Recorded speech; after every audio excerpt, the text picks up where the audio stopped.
Chavín, la Meca andina.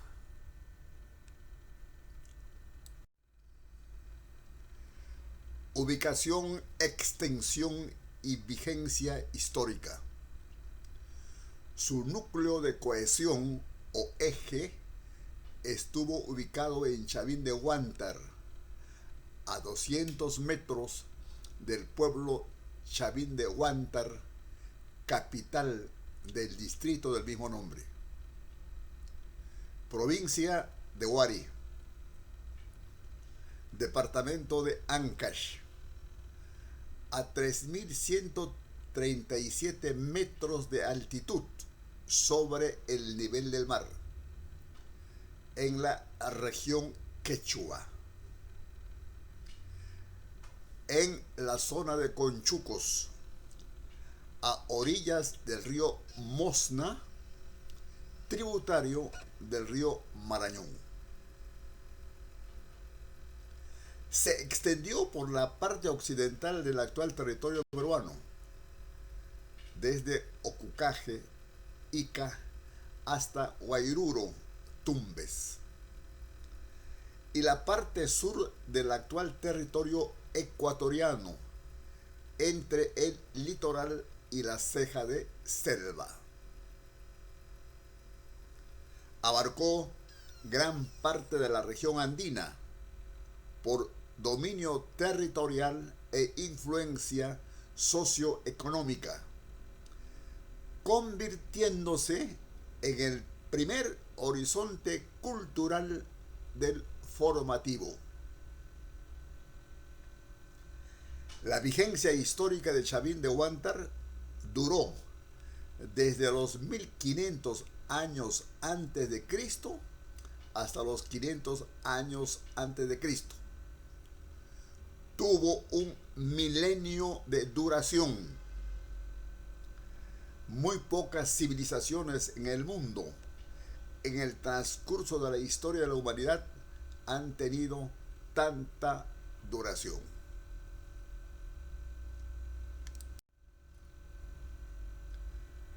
Menciones en la época colonial. El cronista Pedro Cieza de León, que vino con don Pedro de la Gasca, dijo, refiriéndose al templo, abro comillas: por muchas partes de ella están figurados rostros y talles humanos, todo primísimamente obrado, cierro comillas. El sacerdote carmelita Antonio Vázquez de Espinosa, en el siglo XVI, escribió con admiración sobre esos restos arqueológicos, abro comillas: junto a este pueblo de Chavín hay un gran edificio de piedras muy labradas, de notable grandeza. Era huaca y santuario de los famosos de los gentiles, como entre nosotros Roma y Jerusalén, a donde venían los indios a ofrecer y a hacer sacrificios, porque el demonio de este lugar les declaraba muchos oráculos y así acudían de todo el reino, cierro comillas. Cultura matriz. En el siglo XIX, Chavín fue visitado por famosos naturalistas y científicos como Mariano Eduardo de Rivero, Antonio Raimondi, Ernest Willendorf y Clement Markham. En 1919 se iniciaron los trabajos de desmonte. En 1923, Julio Cetello realizó el estudio integral del templo y del estilo chavinoide. Concluye catalogándola como la cultura matriz, la cultura madre de todas las demás. El infatigable guardián del templo, desde que murió Tello, ha sido don Marino González. Gracias a su cuidado y admirable previsión es que no se ha depredado ese centro arqueológico. Fatalmente, un aluvión en 1945 de la quebrada de Huachexa arrasó con buena parte del santuario y del museo de sitio que Tello hizo en una pequeña capilla que existía en la parte superior de la pirámide. Sepultó el templo con una capa de lodo de 7 metros de espesor. Desde entonces no se ha hecho un trabajo serio de reconstrucción. El templo o castillo de Chavín de Huántar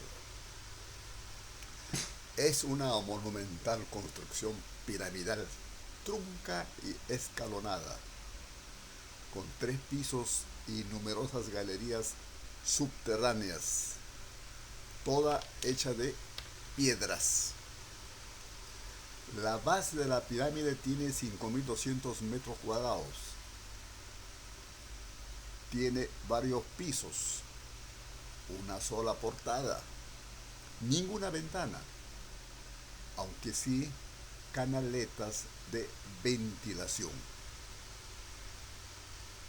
Alrededor tiene otras construcciones anexas, patios ceremoniales y terrazas que abarcan una superficie de 40.000 metros cuadrados.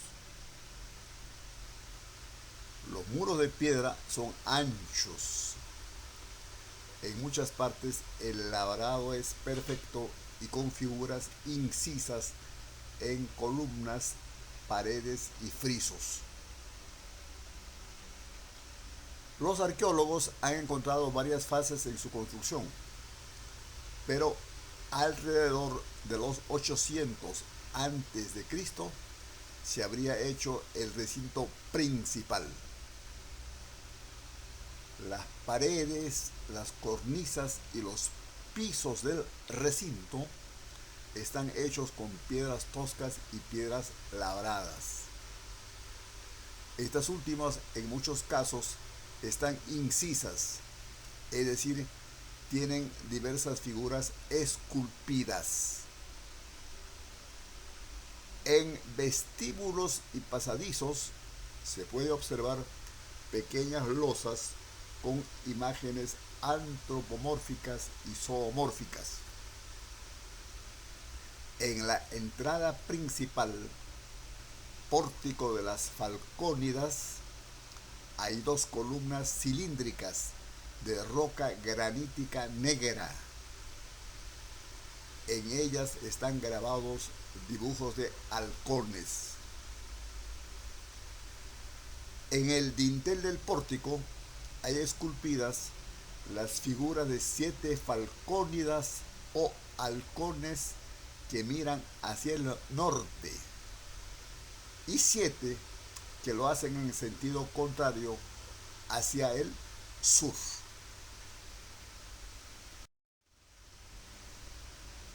Los guardianes líticos del santuario son las cabezas clavas y están empotradas en las paredes externas del templo. Tello contó 42. Hoy en su sitio original solamente se halla una de ellas.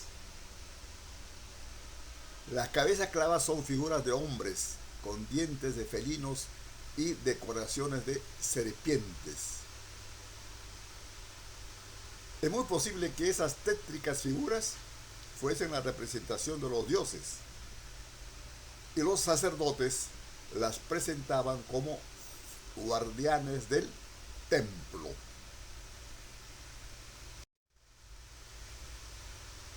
Los sitios de los ritos secretos. Un asombroso laberinto de más de 30 galerías subterráneas cruza el subsuelo de la pirámide.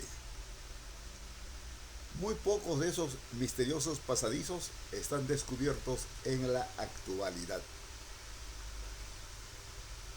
Taponados con barro, la mayoría de ellos espera ser restaurada para revelar otros secretos del templo. Son escalinatas, pasadizos y celdas que han sido construidos con paredes, vigas y dinteles de piedra. Muchos de estos están labrados con figuras de peces, crustáceos y halcones. Hay curiosas representaciones de peces con atributos felinos. Estas representaciones de costa, sierra y selva, en un sitio tan especial como las galerías, atestiguan ritos y ceremonias importantes a los que asistían solamente personajes de la casta gobernante.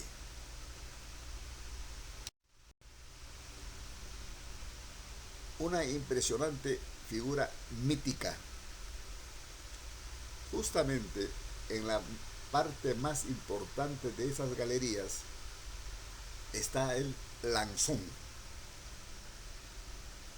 hecho de roca negruzca con incisiones artísticas. El monolito tiene la forma de un cuchillo y mide 4 metros de alto. Está empotrado en el suelo y llega hasta la bóveda. Es una divinidad antropomorfa con rasgos felinos, a quien adoraban los sacerdotes y nobles que tenían acceso a las galerías subterráneas del templo del Lanzón. Muchos reyes de otros lugares del Ande habrían tenido también el privilegio de llegar hasta él, luego de sus largas peregrinaciones. Se aprecia la figura de un hombre de pie, con la mano derecha levantada a la altura del hombro y la izquierda sobre el muslo. El penacho que parece le brotara de la parte superior de la cabeza muestra un diseño de cabellos en forma de serpiente. El rostro es fiero, de la boca sobresalen colmillos y tiene los labios levantados.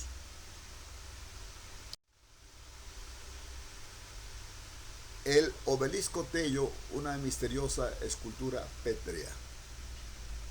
El obelisco Tello fue hallado por Trinidad Alfaro en 1917. Actualmente se exhibe en el Museo de Antropología, Arqueología e Historia de Lima. Es una muestra de los monolitos que los picapedreros de Chavín hacían para ser usados como columnas o postes. Tiene incisas una variedad de figuras de animales y plantas. Destaca el doble felino. Es una imponente cultura pétrea de 2,52 metros de alto. Según Tello, representa la cabeza de un felino. Para John Rowe es la de un caimán. Para Kaufman es la figura de un ave estilizada. Tiene, según Pablo Macera, las figuras de una divinidad masculina y otra femenina. En su cuerpo lleva también representadas algunas plantas importantes para la alimentación andina, como la yuca, calabaza y achira. Es muy posible que sea la representación de una parte de la cadena biológica donde los mayores depredadores son el felino, la serpiente y el halcón, sus dioses.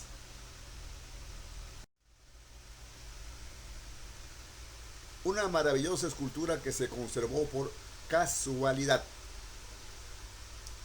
La estela Raimondi fue descubierta en 1840.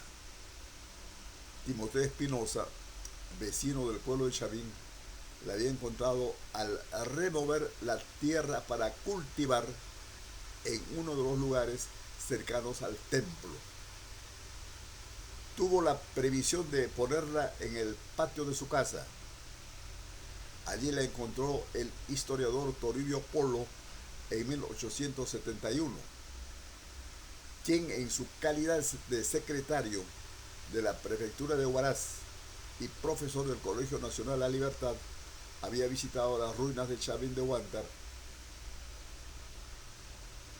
En el año 1873 se publicó el libro Las riquezas minerales del departamento de Ancash, de Antonio Raimondi. Sobre esa piedra tallada dice, abro comillas, del mismo castillo se ha desenterrado una piedra de granito de forma rectangular de 1,88 metros de largo, 0,70 metros de ancho y 0,15 de grosor, con dibujos todavía más complicados que los de la columna. Ella es de por sí un precioso monumento que debería de conservarse con el mayor cuidado en el Museo Nacional, porque da una exacta idea del gran desarrollo que había alcanzado el simbolismo, el dibujo y el arte de trabajar la piedra entre los antiguos indios. Cierra comillas. Haciendo caso a la recomendación del ilustre sabio italiano, el gobierno del Perú dispuso el traslado de la estela a Lima en el año 1874. Primero se exhibió en la entrada del Palacio de la Exposición, inaugurado por Balta en 1872. Fue registrada en el inventario del Museo de Historia con el número 3600. Luego, por 10 años, estuvo en el Museo Antropológico de la avenida Alfonso Ugarte. Fue trasladada de allí al Museo Nacional de Antropología y Arqueología de Pueblo Libre, donde se halla hasta la actualidad. Es muy posible que en el año 2024 esta estela Raimondi regrese a Ancash al Museo de Chavín. Base económica de los chavines. Desde la Uricocha Chavín varios reinos lograron realizarse, pero correspondió a uno de ellos tener mayor vigencia histórica, Chavín de Huántar. Es que en la agricultura las comunidades aldeanas de la región de Conchucos fueron las primeras en dominar el cultivo del maíz, dirigidas por supuesto por los especialistas sacerdotes de Chavín de Huántar. Las nuevas técnicas implantadas por ese grupo elitista en la selección de semillas, siembras, aportes, irrigación, cosecha, almacenamiento, utilización del tallo, las hojas y los choclos, en el secado de las mazorcas, en la elaboración de la harina y en la preparación de la chicha de jora, convirtieron a la región de Conchucos en la zona agrícola más próspera del país, a sus comunidades aldeanas en las más ricas y a su gobierno en el más eficaz de esos tiempos. Entonces el principal motivo de su poderío económico fue la gran capacidad que mostraron en la producción y el tratamiento del maíz, su fuente de riqueza y dominio. Por eso, algunos historiadores tipifican esa fase histórica como la cultura del maíz.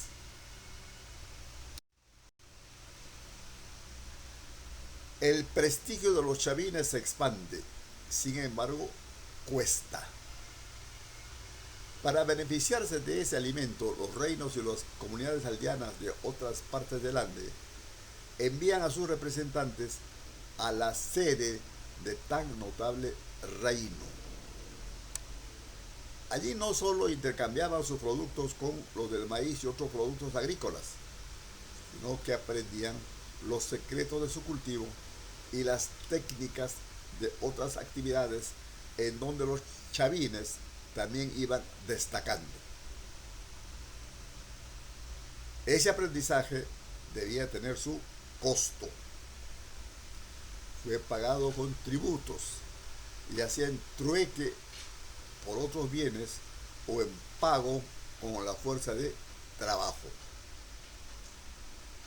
Por eso, el trueque a gran escala en el mundo andino se generalizó y se convirtió en preferente sistema comercial.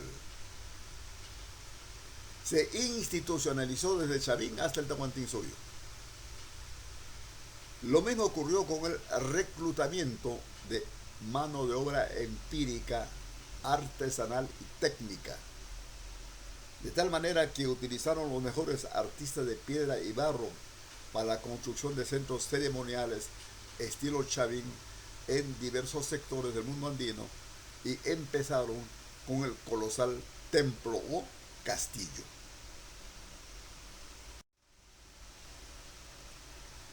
La bebida y el tostado que marcaron época. Para su tiempo, dos preparados del maíz, la chicha y la cancha, tuvieron una importancia inusitada para los aldeanos comerciantes, campesinos, pastores y artesanos. Desde que se produjo en abundancia la chicha de jora y la cancha, gracias a las técnicas de los chavines, el viajero y el trabajador andino se acompañarían siempre con la cancha como alimento de reserva, como fiambre y gran reconstituyente de energías. Y con la chicha de jora saciaban la sed y también agudizaban la alegría. Si su agua estaba seco, podían llenarlo otra vez con esta bebida sagrada en la siguiente pascana, en la próxima comunidad aldeana. Si deseaba ser favorecido por los dioses, no había mejor lugar que el templo o castillo. Allí el sumo sacerdote, el antepasado de los villahomas, como culminación de una ceremonia especial, derramaba sobre la multitud la bebida sagrada como signo de buenas siembras y mejores cosechas. El rey que se exhibía en la explanada del templo.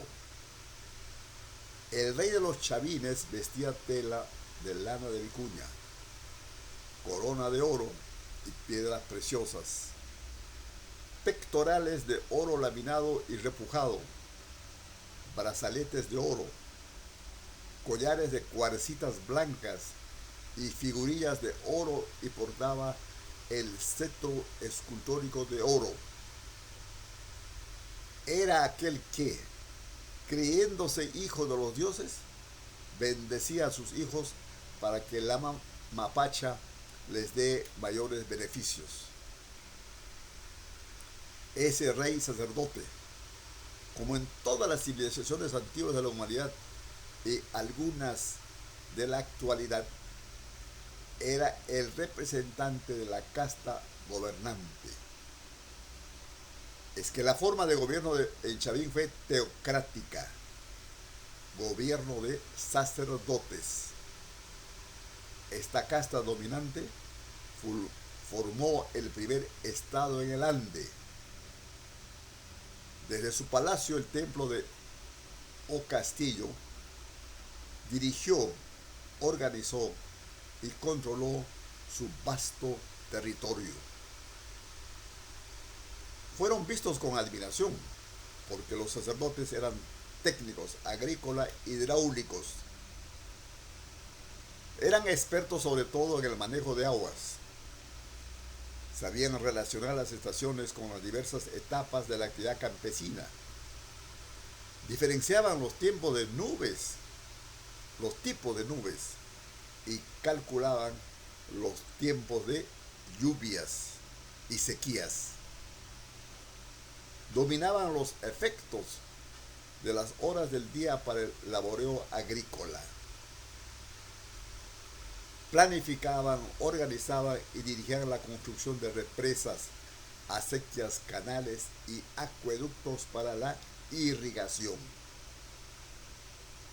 Enseñaban las mejores formas de trabajo para la siembra, como el aporte y crecimiento de los cultivos, y en todas sus actuaciones agregaban a su sabiduría un toque místico y misterioso. Su halo sobrehumano, cuyo éxito y aceptación se basó en el secreto con que celosamente guardaban sus conocimientos, estuvo rodeado por un rico ritual mágico religioso, mecanismo social fundamental para impresionar a los comunes y gobernarlos fácilmente. Agricultura e ingeniería hidráulica. Además del maíz, los chavines cultivaron papa, quinoa, ají, calabaza, payares, etc. El tabaco fue utilizado en la medicina y en la hechicería. En el dominio de la irrigación fueron unos maestros. Hicieron represas, canales, acueductos, acequias, etc., para regular el reparto del agua en los campos de cultivo. Incluso supieron trasvasar las aguas de una vertiente a otra, tal como lo demuestra la canalización de Cumbemayo en Cajamarca. Cerámica. Los alfareros lograron dominar la arcilla fina, sin molde. Los huacos de Chavín son monócromos, adornados con figuras en alto relieve. Destaca el huaco ceremonial, que es globular, con gollete estribo. Hicieron cántaros, ollas, tazas, platos y otros artefactos de uso doméstico. Pero hay también objetos de barro de color rojo, sin asa estribo.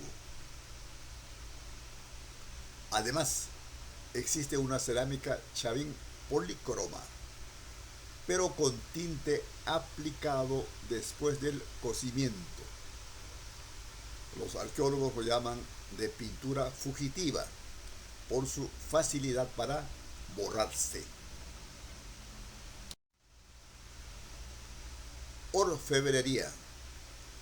Fueron grandes metalistas de objetos de cobre, plata y oro. Del oro fabricaron todo tipo de objetos ornamentales, sobresaliendo el repujado con la figura del dios tutelar.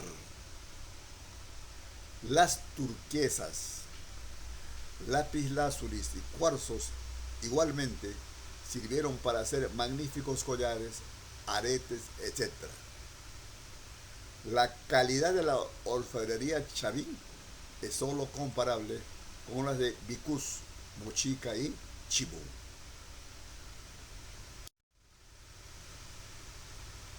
¿Qué significa Chavín en el pacto ancestral entre el hombre y la piedra que hubo en el antiguo mundo andino? Chavín de Huántar, con un hermoso y majestuoso templo, guarnecido por diabólicas cabezas clavas, personifica el gigantesco progreso en el tratamiento de la piedra, esfuerzo mancomunado de picapedreros y escultores que habían sido escogidos por el Estado.